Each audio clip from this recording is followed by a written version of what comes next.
Hey, what's up guys, Ramsey here. I'm going to try to give you a short and simple Kindle Fire review. Just came in the mail today, and we are looking at the brand new Kindle Fire from Amazon. It is a $200 device. It's 8 gigs, 7-inch tablet, Wi-Fi only. Everyone is curious if this is the iPad killer, and let's take a look at it real quick. What we are looking at right now is what's called the carousel. So all of your apps that you have running, or anything that you load on the Kindle Fire, this is actually the screen that you see. Unfortunately, you can't actually delete anything from here, so you have to be really careful what you load up here if you don't want other people to see what you're pulling up. So, the weight of it, by the way, pretty solid. I like the feel of it. The 7 inches for a tablet is definitely smaller than an iPad. So for those of you who are used to that size, you may not like this size in particular, but it feels comfortable. And when you open up things like books, so for example, it comes loaded with a dictionary, and we'll open this up and just see what this is like. Once you load this, it actually feels really natural in terms of the screen size with the text. We had an iPad up earlier actually and comparing it, and the iPad was just so much wider and it doesn't feel like a book. This feels a lot like a book. You'll notice here actually when you tap on the screen, there is no button at the bottom like the iPad to go to home, so you actually have to click this particular icon right here, which takes you to the home screen.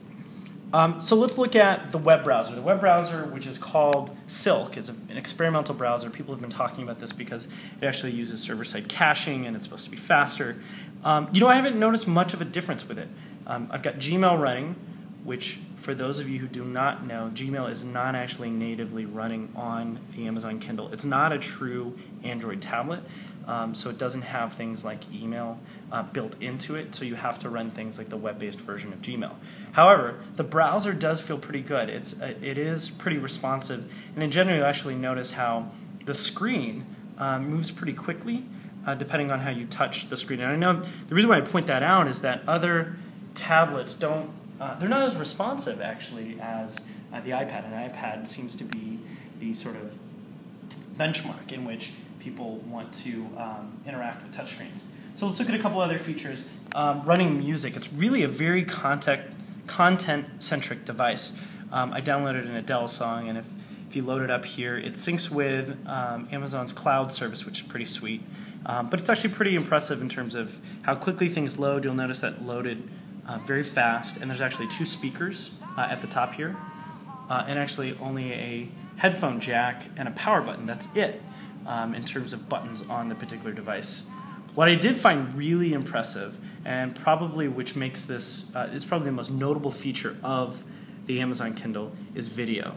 So I was loading up a Lost episode, which if you have an Amazon Prime account, which I do, it's actually a really great service. You'll notice how quick it loads. So I'm actually playing an episode from Lost here.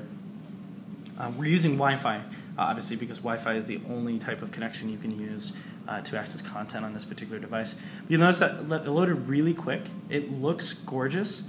And if you scan into different parts of this episode of Lost, it's pretty responsive. And the load time for that was pretty quick. So really, in all, I think the upshot for the Amazon Kindle and just the hour I've had to work with it is, if you travel a lot, the $200 price point, this is the device to get. You don't need an iPad if you really just want a consumption device where you can listen to music, watch movies, and things like that. But it isn't an iPad killer. I don't think it's an iPad killer, and the reason being is that you get what you pay for. It's not a device where if you want to use it for dedicated Twitter or writing emails, because it doesn't even have an email app. What Amazon really is trying to do is amplify what it provides, which is content.